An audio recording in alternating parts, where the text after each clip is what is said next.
my STUNS Magdalena Fręch. See you guys tomorrow. Losses she takes, part of the learning experience. She's too good a player. She'll figure it out. Her resilience. My game plan, change directions and serve really well, so we'll see. There is a moment in sports when the machine that was built to measure greatness simply cannot keep up with the person it's supposed to be measuring. And we are living through one of those moments right now. Alex is 20 years old. She is ranked 42nd in the world, and she is walking onto the clay courts of Rome tomorrow for the Italian Open. And the reason this matters so much, the reason tennis experts cannot stop talking about her, is not just because of what she does on the court. It is because of what happens everywhere around the court the second she shows up. Let me take you back to January 19th, 2026, Melbourne Park, the Australian Open.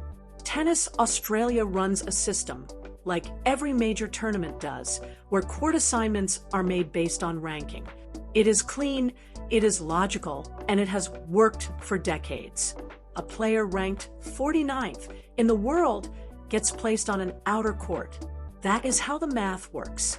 So Alex, in her very first Grand Slam main draw match of her career, gets assigned to court 6. Sensible, reasonable, completely wrong. Because Melbourne is home to one of the largest Filipino communities outside the Philippines itself. And those people had been waiting years for this moment. The court holds hundreds. The crowd that turned up was measured in thousands. Security was overwhelmed before the match even started. Fans who could not get in stood outside, watching on whatever screen they could find. And during the actual match, not between games, not at the end of a set, but during live points, the chair umpire had to repeatedly ask the crowd to settle down because the noise level was what you expect at a Grand Slam final, not a first-round outer court match involving someone the ranking system still considered a mid-tier player. Tennis Australia had to put out a public statement. The machine failed publicly, on camera, in front of the world, because it had no formula for what Alex actually is. Now, here is the part that shifted the conversation permanently. Ben Rothenberg, the former New York Times tennis correspondent, the person most serious tennis people in the English-speaking world turn to when they want to understand what is actually happening in this sport, was at Melbourne that day. The next morning, he posted something that felt less like a hot take and more like a verdict. He said he was genuinely wondering if Alex was already the most popular player in women's tennis right now. And then, a few hours later, he went further. He wrote an entire article anchored by one sentence. Alex is the most popular player in tennis right now, and it is not even particularly close. Read that carefully. Not the most popular young player, not the most popular player from Asia, the most popular player in tennis, from a journalist whose entire professional credibility depends on not getting things like this wrong. That is not hype. That is a considered conclusion from someone who has covered this sport at the highest level and is telling the world exactly what he sees. 3 weeks after Melbourne, Alex is in Abu Dhabi for the Mubadala Open, a WTA 500 event, and she is there on a wild card. Not seeded, not one of the headline names, just Alex. And somehow the stadium sells out. She goes down 4-love in the third set, then 5-2 down. She is 1 point away from losing, and then she starts climbing back, point by point, game by game. She pulls it back and wins 7-5 in the third in one of the most emotionally charged matches of the entire early season. And then, on a live microphone, in front of that roaring crowd that somehow she still cannot fully believe is there for her, she says it plain. Selling out stadiums is insane. For words. No spin, no prepared media line, just a 20-year-old who is still in genuine awe of the thing she has become. That authenticity, that honest disbelief from the person at the very center of the story is more powerful than anything a marketing team could ever manufacture. But the statement that really sent the tennis internet into another dimension came from someone who had every reason to stay quiet. Daria Saville is not a journalist. She is not a pundit. She is a current WTA professional a former world number 21, the former Australian women's number 1, someone who has spent over a decade in the same locker rooms walking the same courts as every star in this sport. She watched the Abu Dhabi footage and posted a reaction, and what she said was extraordinary.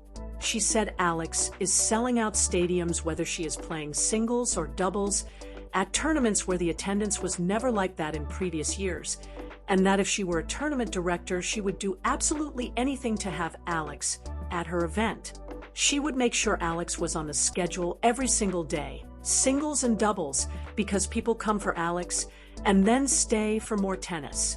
She said you can see in the crowd numbers whether Alex is playing or not. Think about what that actually means. A fellow professional, someone who competes in these same events, who uses a different racket brand, who has her own career to protect, watched the crowds, and publicly said she would restructure an entire WTA tournament calendar around one single player. That is not a compliment.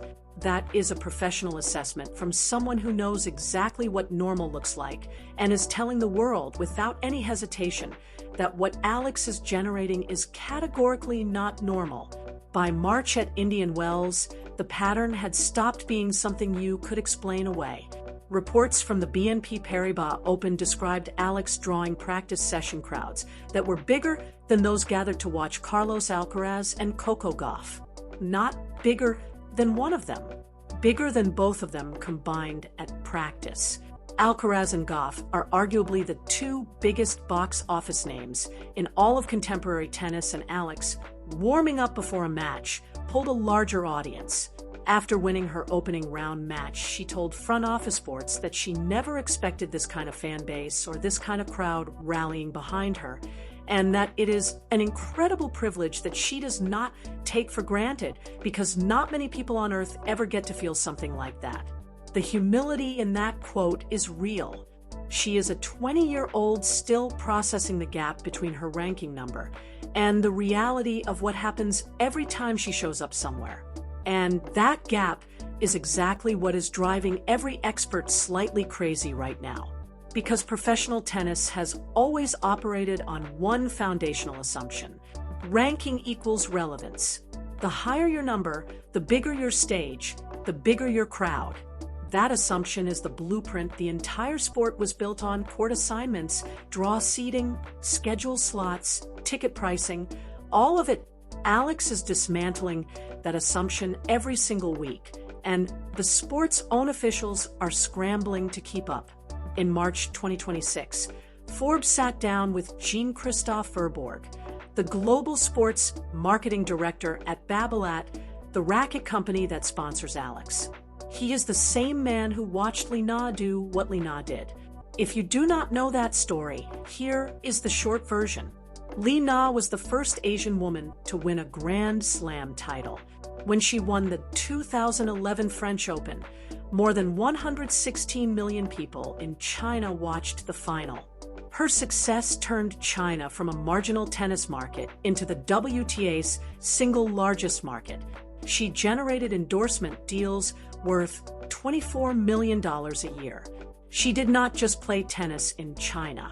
She made China a tennis country. Verbourg watched all of that happen from inside Babolat's boardroom. He signed Li Na to the brand, and now he has signed Alex to the same brand. And when Forbes asked him about her, this is a man with a very precise understanding of what a generational phenomenon looks like. He said it is a little bit crazy what is happening with Alex, because in theory she is from a small tennis country. And yet at every single tournament she plays, the number of people watching is just crazy. He used the word crazy twice, not as hyperbole, as the only honest description available for something his industry's models cannot yet put a number on. Because if Li Na converted 1 billion Chinese fans into a WTA empire, what does Alex mean for 115 million Filipinos at home and another 10 million in diaspora communities already filling stadiums from Melbourne to Abu Dhabi to California? The answer to that question is already starting to take shape. In January 2026, the WTA sanctioned the very first professional women's tennis tournament ever held on Philippine soil. The Philippine Women's Open, a WTA 125 event. That tournament exists because of Alex. The WTA itself publicly called the inaugural event a resounding success. Let that sit for a moment. A 20-year-old ranked 42nd in the world caused an entirely new country to appear on the WTA map. She did not just inspire a generation of young Filipino girls to pick up a racket. She changed the physical geography of the sport's infrastructure. Every girl in the Philippines who starts playing tennis in the next 10 years will grow up knowing there is a professional tournament at home. Alex did that. In April, ahead of the Linz Open in Austria, tournament director Sandra Rakel spoke publicly about Alex before she had even hit a ball at the event and called her unbelievable and said she thought it was incredible for the Philippines. That is a tournament director acknowledging, before a single match has been played, that one player's presence carries cultural and commercial weight that a ranking number simply cannot capture. And the WTA's own senior communications director went on record calling Alex amazing on and off the court, while confirming that the WTA is actively working to find what she called a perfect balance between Alex's surging media and sponsorship demands and the long-term health of her career. That phrase, perfect balance, is the language organizations use when they know they are holding something exceptional and are quietly terrified of mishandling it. Now here is where honesty matters, because this channel is not here to sell you a fairy tale. Alex's clay season in 2026 has been genuinely hard. At Miami, she lost to Karolina Muchova without winning a set. At Stuttgart, she fell to Leylah Fernandez, again without winning a set. At Madrid, she was beaten by Elise Mertens, again cleanly. At Linz, she had Yelena Ostapenko 5-1 up in the second set, and let the whole thing slip away. For losses, most of them heavy, and every single one of them on clay. The same surface she is about to play on in Rome. The same surface Roland Garros is built on. This is not a footnote. It is the actual test. Former world number 4 Greg Rosetsky put it directly. He said she is too good a player, she will figure it out, and what he likes is her resilience.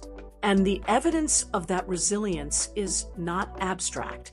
After Madrid, Alex did not withdraw from Rome to protect her ranking or take time off. She went back to the Rafa Nadal Academy in Mallorca and worked.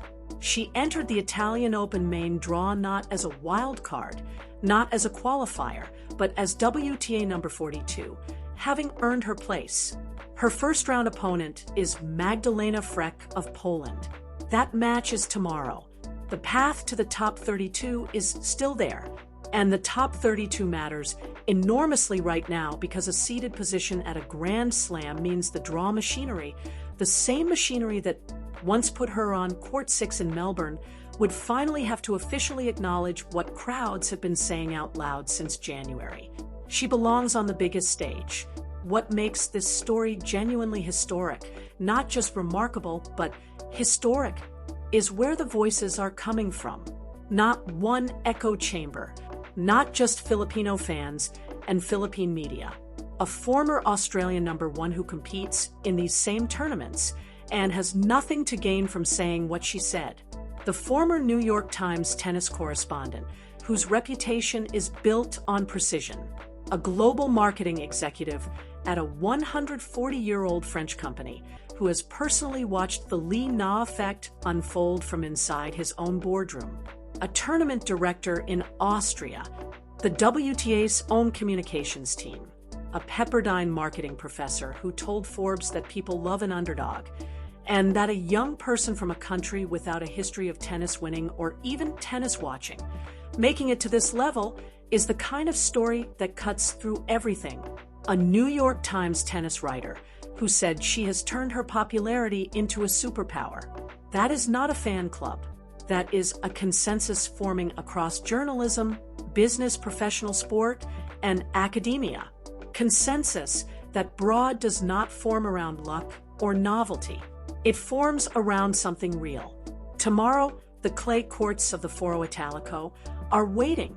Rome is one of the last 2 meaningful stops, alongside Roland Garros, where Alex can accumulate the ranking points she needs to break into the top 32. The work at the Nadal Academy was not sentimental. It was strategic. And the story is nowhere near its final chapter. The question worth sitting with. Drop your answer in the comments. Is Alex already the most important player in women's tennis right now? Or does she need a Grand Slam title before that becomes truly undeniable? Because the experts have spoken, the crowds have voted with their feet, and Rome starts tomorrow.